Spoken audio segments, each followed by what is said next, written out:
start things off here. We got to start with what we saw last night on Monday Night Football. No, not that first game because that game was over 5 minutes in. I'm You sure talking you about don't want to talk about the Jaguars Bills game? You sure? well, I mean we can talk about it in passing, but I want to start by talking about the Cincinnati Bengals, who I had predicted at the start of the year would be the number one seed in the AFC. They are now 0-3. And ironically, I still feel like they're the best team in the division. I don't know. Now you got the Washington Commanders, who I did pick to finish second in the NFC East, ahead of the Dallas Cowboys. And last night was one of the reasons why, because Jayden Daniels shined. He put on arguably the greatest single game, at least in completion percentage, the stats say, a rookie quarterback has had in NFL history. It's a big game changer for Washington and that Cincinnati defense. I don't know what they were doing. Yeah. Um, I still get concerned though with Jayden Daniels because remember the last time Washington drafted a mobile quarterback, number 2 overall, and he played on that field? Where is he now? I don't even know because he's not with ESPN anymore. Yeah, that guy, of course, Robert Griffin III, that gruesome knee injury. He was injured throughout his rookie year. And obviously, the concern with Jaden Daniels is his stature, is his frame. But last night, you just saw that ability. And I think in this offense, with Cliff Kingsbury, who we all know is not a great head coach, but I think he's a pretty good offensive coordinator, calling the plays, Terry McLaurin going one on one with whatever Bengals corner they put on him last night. It was a showcase. It was the first game since 1940. There was no turnovers, there's no punts. Yeah. Um, there we go. Your screen was frozen for a minute there, so I didn't fully hear what you said. But anyway, my one concern with the Commanders is, yeah, they have Terry McLaurin, but who else do they have at the wide receiver position? Like, I'm just a little worried that as the season goes on, unless somebody else emerges at that wide receiver position, Jayden Daniels is just going to become heavily Terry McLaurin dependent. Well, and they watched Austin Eckler last night to a concussion. Obviously, not great. Um, And they also trade Jahan Dodson to the Philadelphia Eagles. they did, but I'll be honest, John Dotson's been barely on the field in the first 4 games of the season. So, whether that's him, whether it's the Commanders, I don't know. But from what I've seen now, again, they have not punted. One of the games was against the Giants, who we will talk about in a little bit. But they have not punted in their last 2 games. Yeah, so their offense is clearly working, but I still have that concern Yeah, regardless. their secondary is obviously the weak part of their team. Like if there's one team in the NFL that has a glaring need on defense, kind of like the Lions last year, we all kind of said like they need a corner. Same thing with the Commanders, they need a corner. They probably need to draft 2 in the draft. I would say they also need another wide receiver to go alongside Terry McLaurin because again, I just don't think you can have one wide receiver and that's it. Well, I think that in this day and age, increasingly, when teams are running the football, I think we're seeing early in the season you can win with that. I don't think you can win consistently trying to outshoot the opponents. This isn't college football. Right. No, I agree with you, but I just think like if you have more than one like weapon to throw to, that's going to benefit you in the long run. Like we saw that. I know this is I'm not trying to compare the Commanders to the Kansas City Chiefs, but you look at like when Mahomes has had success. He had Travis Kelsey, he had Tyreek Hill, he had um he's had Juju, he's had MVS, so he's always had like 2 or 3, not always great, but he's always had 2 or 3 good to very good. Sometimes Well, I would say right now, Austin Eckler, when healthy, is his second best weapon. And I think Zach Ertz has been very good at the tight end position this year for them. And they have Robinson coming out of the backfield. right. Um I just look more at the receiver group specifically because I personally I view the wide receiver as like very highly on the list of importance on a football team. That's just me Um, personally. I think the league has changed. I think 5 years ago you could be right, but I mean, you look at those New England teams. New England never had great receivers. You look at Kansas City teams that have won outside of the year they did have Tyreek 2 years ago. They had Kelsey. They didn't have much else. Right, Even San Francisco, they have good receivers. I wouldn't say they were great receivers, specifically in the Garoppolo days. right. I do hear your argument, but like for example, in Buffalo, when did Josh Allen really become the Josh Allen that we know him to be? Right now, he's becoming the Josh Allen without any receivers, basically. I I I I hear you, but by the same token, I don't think he would have It can, initially. it can. I agree with you. It can help a young quarterback in their career, but I think what we're seeing is as the quarterback gets older, as he gets paid more, if you think he's the guy, you don't need that go-to number one receiver. Right. I do understand that. I'm saying, So, but like that's why I think Cincinnati took off. In the okay, past well, few years. let me switch gears quickly to Cincinnati because I alluded to it in my opening frame. Josh, I still think they're better than Pittsburgh. I don't care that Pittsburgh's 3-0, Cincinnati's 0-3. I think Cincinnati's the better football team. I don't care that Baltimore's 1-2. I think Baltimore's better than Pittsburgh. I mean, I'm sorry, this Steelers start is not sustainable. They beat Kirk Cousins on one leg. They beat Bo Nix, which Mike Tomlin's going to do a very good job against a rookie quarterback most days. And they beat basically a one-legged Justin Herbert. So I'm sorry. We talked about the Steelers' schedule. We talked about how it comes down to the final 8 weeks. Cincinnati's defense may not be as good as I thought, so their win total may be going down to 8 or 9 wins.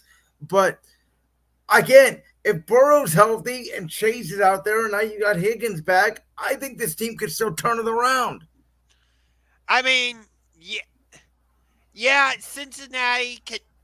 They have the potential to turn it around, but I, what have they shown you that they can turn it around? That's my question. Um, Well, they put up 33 points last night, and my argument is they were a strip fumble away from beating New England, and they were arguably a missed PAT away from beating Kansas City. And by the way, last night they missed another field goal. McPherson is now becoming unreliable. And on the 2-point conversion, T. Higgins should have got a PI call that wasn't called. yeah, and that's fair. I'll give you that. There's definitely been some like ref interference in some of these in these first three games for the Bengals. What I'm telling you is what I've seen from Cincinnati is yes, they're 0-3. They could very easily be 3-0, and probably at the least should be 2-1. Okay, I'm looking. So the Bengals have the Panthers this week. Did I Then not tell you Carolina, by the way? I told you they were going to win the game. yeah, and then they host Baltimore. Then they're at the Giants, and then they're at Cleveland, host Philadelphia, host Las Vegas, at Baltimore. So to me, like that's like you got to go. How many games is that? 6 games. You got to go 4-2 in that stretch. Yeah, I think they can beat Carolina. They can beat the Giants. Given the way we're playing right now, they can come into Cleveland and beat the Browns. Historically, though, you know what I'm talking about. Yeah, I know, but given We'll, the way, we'll, we'll talk about it. I think that they will beat Philly at home. I'll say that up front. I think if the game's in Philly, I'd give the edge to Philly. I think it's because it's in Cincinnati. I think Cincinnati can win that game at home. Vegas is the tricky one. Where is that game at? in Cincinnati, Okay, so that's a benefit for Cincinnati. I'll give Cincinnati a win there. Is the Giants one in New York? technically New Jersey, but yes. Okay, so as we talk about here, which I think, by the way, is we're going to talk about it here. The one strength the Giants do have is their defensive line, and because of that, is that a game they could steal if Malik Neighbors goes off? Yeah, but Cincinnati should win that game. Yeah. And at following the Raiders game, you got at Baltimore on Thursday Night Football. That's going to be a tough one. Short week playing Lamar in their own division. Yeah. So, all right. Well, I thoroughly enjoyed 3 quarters of this game. I did not enjoy the fourth quarter, but let's be honest, it was all mostly empty calorie stats. The Cowboys got a wacky onside kick, which nobody recovers anymore. Mostly they got beat down in this game 28-6, and Baltimore does what Baltimore does, and they let their foot off the gas pedal. Josh, this is what I said. This is why I told you going into the year I had the Commanders over Dallas in the NFC East, because I said the Dallas Cowboys are not a tough physical team. They're all finesse. If you can run on them, if you can punch them in the mouth, they're going to fold. And they didn't do anything to upgrade in the run game.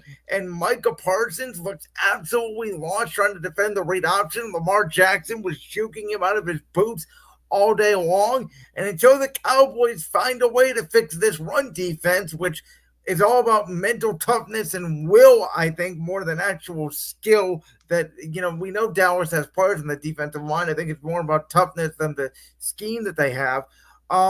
They're in trouble. Really, Dallas should be 0-3 if the Browns had just decided to follow the blueprint of the Ravens and Saints by just running the football right down Dallas's throat. But don't get me started with the Browns, because That's our next topic, folks. Stay tuned. yeah. Just a little preview. I am done with Deshaun Watson, but I'll get to that. But like, why'd you bring Mike Zimmer over if your defense is just gonna play like this? You knew Baltimore was gonna come in and run the football right down your throats with Lamar Jackson and Derrick Henry, and for some reason, Dallas just allowed them to continuously do it. Like, are you not going to make any adjustments? And to be fair, Lamar hit some big plays in the passing game too. But like, it was mostly, okay, we're just going to line up with a fullback and Derrick Henry, run the football down your throat, and you can't stop it. I want to take this angle that I don't think a lot of people are taking about this game. Obviously, the whole talk about is how, Dallas gave up like 250 yards rushing. But no one's talking about how through 3 quarters, this Cowboys offense put up 2 field goals. And one of them was a 65-yarder by Aubrey. That's Right. it. And this team does not have a run game. And as I told you before the season, I didn't care about Brandon Cooks. Ferguson's a nice tight end. He's coming off that meniscus sprain. He missed week 2. But I told you, this team is CeeDee Lamb or bust. If you take CeeDee Lamb out of the game, if you frustrate him, this team has no other weapons, in my opinion, that scare you offensively. I fully agree with you. And I'm just like, okay, Jerry, why'd you take so long to pay Dak Prescott? Why'd you take so long to pay CeeDee Lamb? Like, you knew some of the issues with your offense and you didn't address them in the draft, free agency, whatever. You didn't address them, and now you're dealing with the results. And now they have to turn around on a short week, go to New Jersey, and play a very pesky New York Giants team. That's a team who historically Dallas has dominated. I mean, last year's 2 games weren't even close. This should be a get-right game for Dallas, but the difference this year may be the Cowboys are starting 2 rookies at offensive line, left tackle, and center, and they don't look like the offensive line that Dallas has had the past few years. And the Giants' strength is what? Dexter Lawrence, Brian Burns, Kayvon Thibodeau up front, that defensive line. You can make an argument that's the biggest strength of the Giants football team. I mean, Daniel Jones is coming off of a game where he outdueled $230 million fully guaranteed man. So, by the way, he's done that statistically over the past 2 years. You actually look, Daniel Jones a better quarterback, but yeah. do we just dive into it? I mean, our offensive line was a freaking turnstile. You get a sack, and you get a sack. I am done with Deshaun Watson. DONE, done.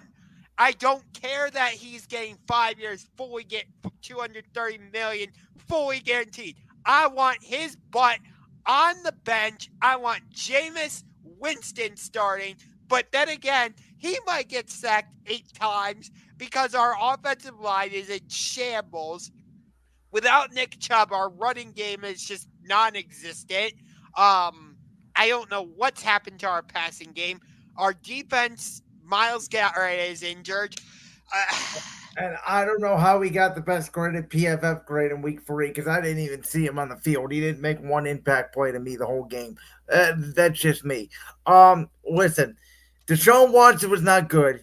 He missed open receivers. He looks bad in the pocket. And me and you talked about this, a week or two ago. He should be benched. Absolutely, I agree.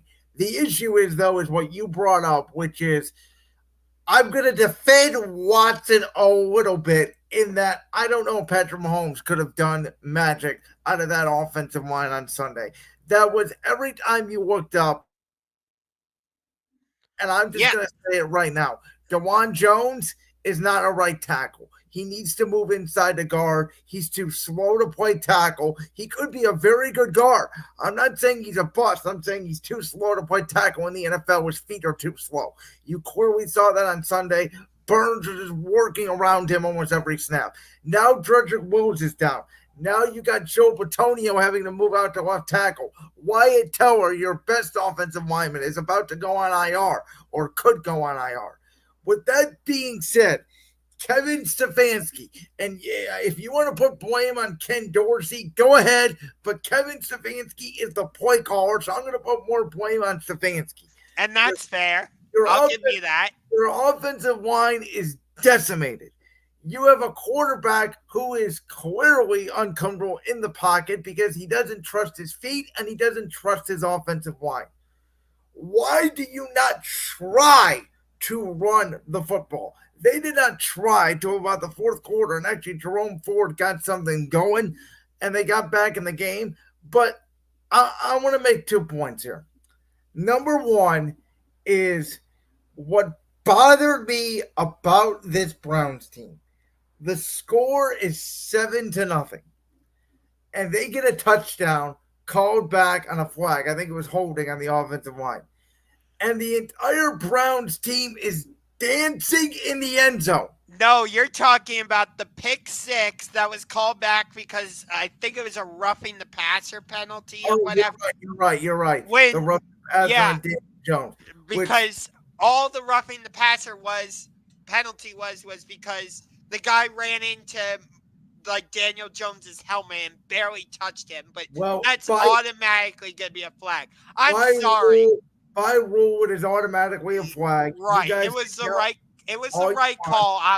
Absolutely. I'm not denying that. You get a pick six, and the Browns are dancing in the end zone. It's a soft look for the football team. So that bothered me, number one. Number two, what bothered me is, again, you go into the first half, you are getting your ass kicked. There are no adjustments whatsoever on either side of the ball. I think Jim Schwartz deserves playing for the defensive game plan because it did not make sense at all. They were wanting Malik Neighbors, destroy Martin Emerson all game. They didn't want to, shadow Denzel Ward on him. Malik Neighbors was just taking the game over. They didn't put any pressure on Daniel Jones. Nobody got home on that Browns defensive line, and the offense, the scheme, it just doesn't work. Kevin Stefanski is an under center, outside zone bootleg quarterback. We've seen teams all over the league. Minnesota, Green Bay, Atlanta, San Francisco. They all run the same scheme. Deshaun Watson is a shotgun, 11 personnel, 3 wide receiver offense like he ran in Houston. The scheme doesn't work. Can we just admit it now? The scheme does not work. I fully agree with you. The scheme does not work. But do you know who has a ton of egg on their face? So much so that I don't think you can even see their faces? The Haslams, the owners of this team. You're the ones that pushed to trade for Deshaun Watson. You're the ones that back in, I think it was 2014 or whatever, that pushed to draft Johnny Manziel. God, I even hate saying that name. And like, think about it. Think about how many different head coaches, quarterbacks, offensive play callers, defensive coordinators, general managers. It's been a revolving door for this organization at all of those positions since the Haslams took over. Now, I get it, like, it's been that way even before the Haslams took over, but you look at teams like Pittsburgh, Baltimore, Kansas City, San Francisco, the Rams, for example, New England, they're all stable Green Bay, they're all stable franchises. Like Baltimore and Pittsburgh. Think about how long John Hardball and Mike Tomlin have been at those two organizations. And think about it. Think about how much success Pittsburgh had with Big Ben, and the fact that on Well, top of that, what success have they had in the last 8 years? I'm talking about just in general. Like the Steelers with Mike Tomlin, they have not had a losing season. Baltimore has, on the other hand, they've won the division multiple times. They've been to the top seed in the playoffs. They've been to the AFC Championship game like 3 times, something like that. Won a Super Bowl. You know the story in New England. I don't have to go through that. Green Bay, okay, maybe not as much, but you get my point. They've won multiple divisions. They've been to the playoffs multiple times. The Rams, they've stayed with Sean McVay. It won them a Super Bowl. They've been to the playoffs multiple times. You get my overall point. The Browns do not have that kind of stability because they are constantly firing head coaches, getting new starting quarterbacks, whether it's through the draft, free agency, whatever.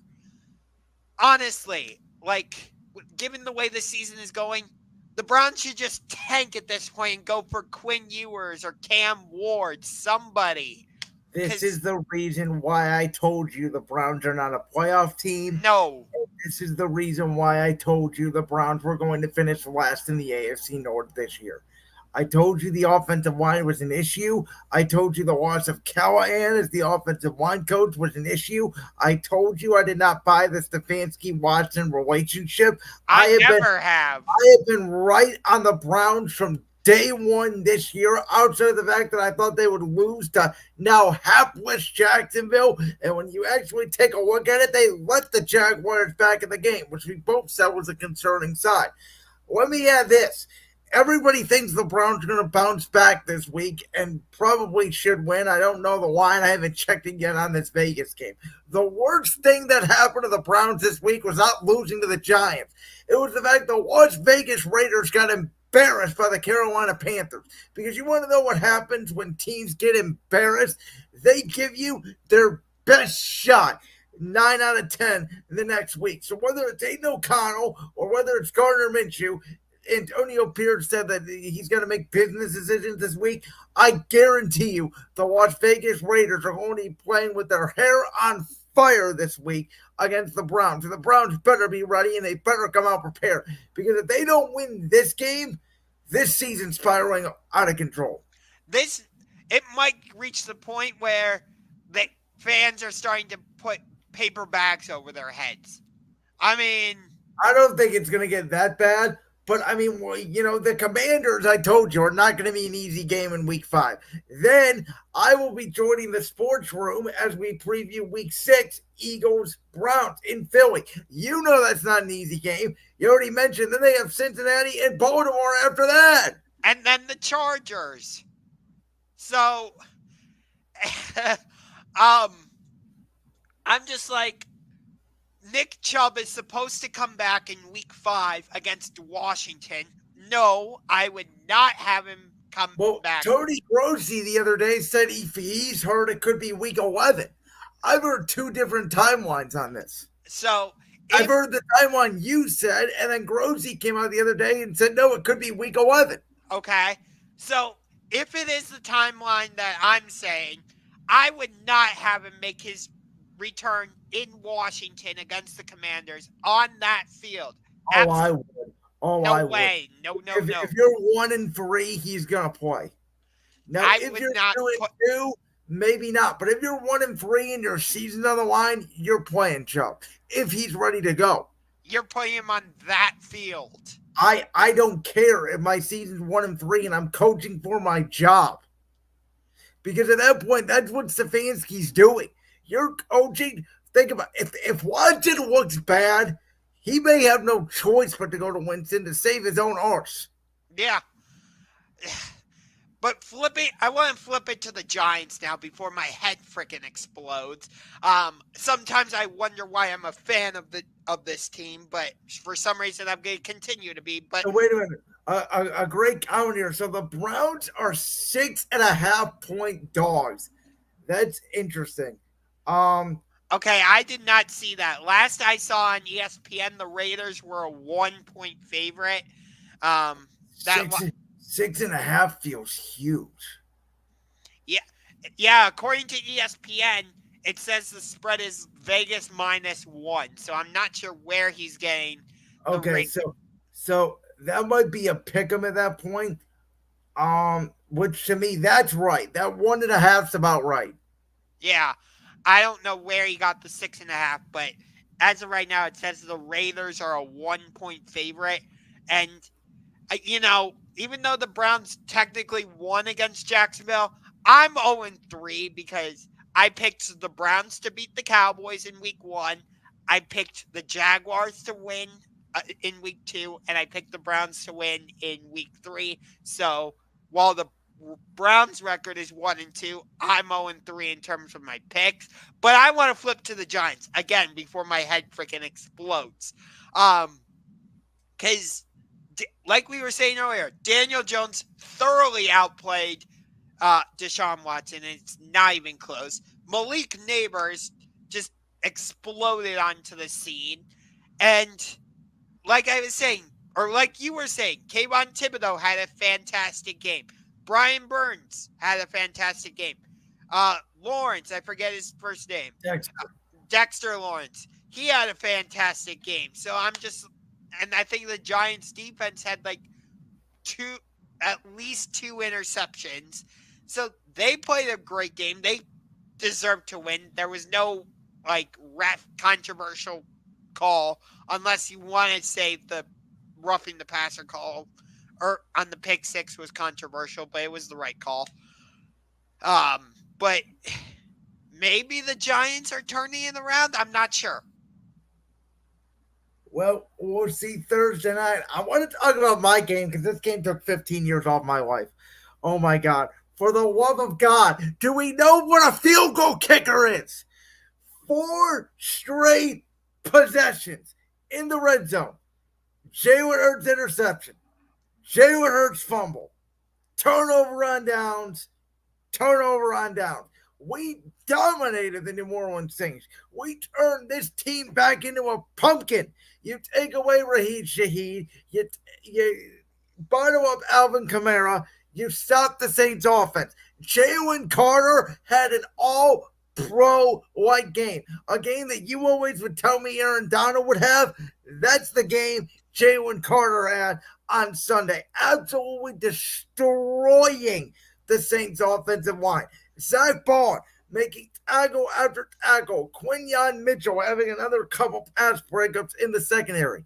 We moved the ball. Saquon Barkley, 140 yards, big touchdown.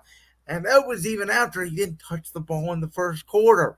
And Dallas Goedert coming through on a play, 3rd and 16, where it was man coverage by the Saints. Actually, Dodson, the guy that we've done on earlier for Washington, creates a nice pick for Goddard. Watching them get wide open down the sideline for the game-winning touchdown. We should have won this game by a lot more. I swear it was like I was watching Brandon Staley coach. I didn't understand not taking the field goal when it was 3-0 going into halftime and tying the game. I didn't understand why he didn't take the field goal midway through the third quarter when it was a 3-0 game. This game shouldn't even have been close. So I feel better about my defense. My offense, I think, will get there. And Jalen Hurts is alerted to the end zone. That's a very funny comment. I appreciate it. Again, I think there were some good signs. I think there were some bad signs. I am concerned though about Devontae Smith being out multiple weeks after a dirty hit that no one is talking about from the Saints linebacker, and I don't have his name, but it was a play where Devontae Smith's forward progress was stopped. Saints linebacker comes up, knocks him in the back of the head, and knocks Devontae Smith out with a concussion. So glad we got the win, but very stressful. Before I dive more into this game, let's just talk about the fact that the Dallas Cowboys were the only NFC East team that did not win this week. How about the Think Carolina about that. Panthers? Panthers were the only NFC South team that won. That's true. So I just find that kind of ironic. But I don't know what to make of the Saints right after 3 weeks. Because, heading into this game against Philly, everybody was giving New Orleans their flowers and being like, oh, this team's legit. This team is scary and all that. At least that's what I had heard, from the various talking heads on ESPN, Fox Sports 1, whatever. I'm curious what the conversation surrounding the Saints is going to be like now after a game like TBD until we see how they play against Atlanta. The Saints are a very questionable team right now. I don't know if they're truly great. I don't know if they're somewhere in the middle. I don't know. I think Philly gave you the blueprint, which is again stop Alvin Kamara, limit the big plays. They don't have a lot else offensively. Um, this whole game came down to analytics and math. And Greg Olson, who again I thought did a great job for Fox, he was on the call with Joe Davis, and he defended Nick Sirianni on almost every decision, saying that it's his aggressive nature. You got to go for it. You got to stick to what you believe in. And this is the problem that I have with analytics, and this is why it's getting every coach in the world fired, because analytics does not take into account the feel of the game. Analytics does not take into account that it's a 3-0 game with 5:50 left in the third quarter. You just roll all the way down the field and you need points. Instead, it says, well, it's 4th and 2. If they do this, it's more probable you get the first down. And if you don't go for it, you're going to get the ball back. It's all based off math. It's not based off feel. And when you coach based off math, it's going to cost you games. We are lucky to win that game. We stole that game. And again, my defense played the best defense an Eagles team has played since the 2022, though it was in 2023 because it was a playoff game, the NFC Championship game against San Francisco. Where San Francisco basically was playing with one or two hands tied behind their back. But well, in my opinion, and I told you this, in my opinion, we were already beating down the Niners before that happened. Speaking of a player that was in that game, I want to know if Howie Roseman can call the New York Jets and ask them for a refund. Can we get Hassan Reddick back? We'll give them back Bryce Huff. Because right now, Bryce Huff has pretty much been Hassan Reddick. He's disappeared. He hasn't been on the field. He hasn't registered one hit, one sack, one nothing in 3 games. I don't think the Jets are going to make that trade, but you can ask. But well, are you sure? Bryce Huff was good for them last year. He had 10 sacks on 3rd down. That's true. But the Jets are a confusing team. They won against the Patriots. Whoop-de-doo. I will say this. I am afraid of us going down to Tampa because I just talked about Vegas got embarrassed. Tampa got embarrassed, and they're going to give us everything they can handle, and we may be going in there without Devontae Smith, Britton Covey, our punt returner slash receiver, is now on IR. AJ Brown is likely not going to play.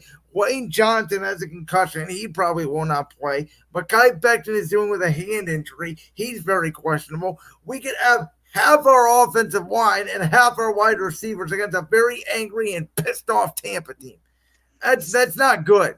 Spoiler alert, I have Eagles Buccaneers in my top 5 for this week because I think that's a huge game in what the NFC playoff picture could look like later in the season.